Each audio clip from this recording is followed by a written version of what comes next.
Greetings. This is Phil Amerson with the Because episode.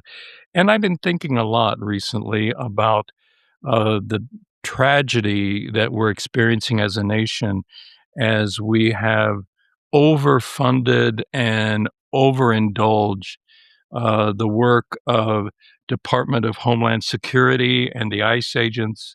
It seems to me that it's entirely appropriate for us to expect ICE agents to behave just like the local police would or like the sheriff would. They don't wear masks. They don't pull people out of a car or out of a home without a warrant. They are identified, their name.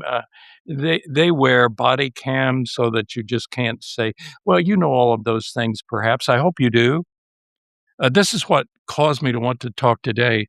Did you know that ICE agents have been following people from church and arresting them, detaining them before they get home? Did you know that in Broadview outside Chicago, where Christians came to share the Eucharist and pray outside a detention center, ICE agents took the bread and the cup and threw it on the ground? This wasn't to prevent people being served inside, although that's the case.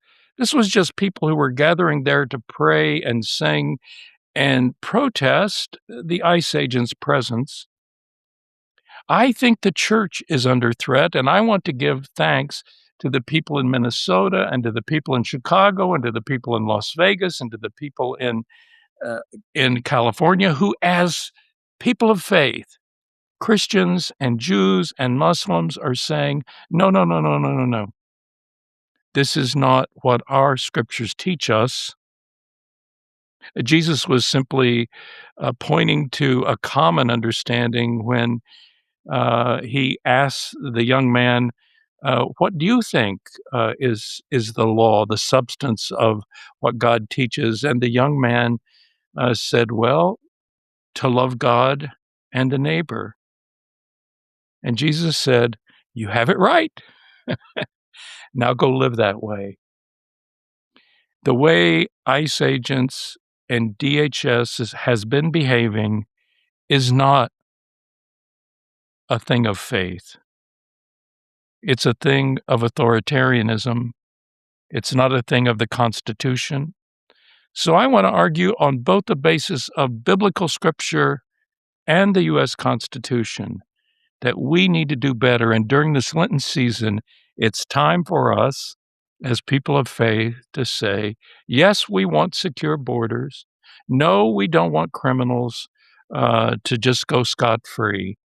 But we need to be clear, as Christy Pop pointed out in some recent uh, podcast episodes, that we have to stand up against the nonsense of having thugs in masks without identifying themselves, bullying people, pulling them out of cars, intervening on their way to church, throwing the Eucharist to the ground, not allowing the cardinal, the Catholic cardinal from Chicago, to enter the detention center, or senators and Congress people. It's time for Christians to say, hey, love God and love your neighbor as yourself.